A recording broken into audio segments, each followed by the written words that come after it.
ترکو کې فوج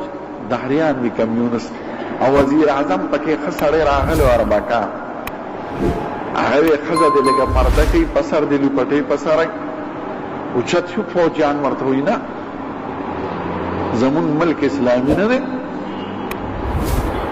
مون ملک د سیکولر دی لا مزما ډالر کول غواړي ترک بهادر قوم په ترکو چې حکومت نو کړ یو ظالم پکې تیر شو مصطفی کمال خبیث هغه ټول ارسه ختم کړ اسلامي خلافت ختم کړ هغه به رسم الخط عربي زمون جبه باندې په دې حروف بلکې لیکیدل هغه په انګریزي حروف هغه کې پرده او پرده ختم کړ هغه کې د دینیات او د عربي تعلیم هغه ختم جبه اول بدل کړ رومن حروف باندې لیکل کېږي حج ډیره موده بند کړ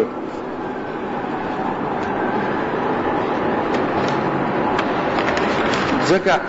هغه د نسبن يهودي او خیانات هغه ما ته د ترک علماء ویلي چې دا مردار په آخري وخت کې داسې بیمار شي او دا مصطفی کمال دا انګریزان ورته غازی غازی وایي ځکه چې څوک د دوی عاشقي خوا غازی چې د حملې راټیټه شوې وه نو چې متیازې به یې کولې متیازې به یې خولې ته تلې ډاکټرانو پې کوشش کړو ملې والا نه کنې هونه بیا چې مړ شو خاخې که سال له د قبر نه بار غورځېدل بیا په بله ورځ خاښ که بیا غورځېدل بیا په بله ورځ بیا هغه د ځمکې د پاسه یې ښه دی او د پاسه یې پشت جوړ کړی هغه ظالم خراب آثار پرېښي دي اوسه پورې اوس بیا هغې رجوع کوي اسلام ته خو هغه ګندګي په فوج کې پرېښې ده او په خلکو کې چې د اسلام د نوم نه یې لرې یېرېږي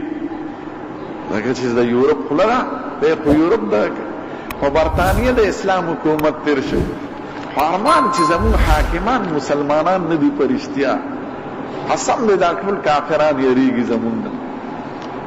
خو که زموږ حاکمان دا په رښتیا مسلمانان او دوی په خپل ثقافت تهذیب په خپل قانون فخر کولی نو بیا ورته دا طاقتونه د ټینګ نه خو دوی غلامان تالیسه ډېرې سړی چې په خپل شي فخر نه کوي د بل په ډیران خره سړی نو هغه نه څوک نه یېرېږي زموږ یو وفد تللی د انګریزانو یو ملک نو هلته یو انګریز زمونږ د دې وفد یو مشر ته وایي چې یاره ستاسو پخواني مشران چې وو د هغې تاریخ چې موږ لولو نو زمونږ مشرانو به چې د هغې نوم واورېده دلته به تیارېدل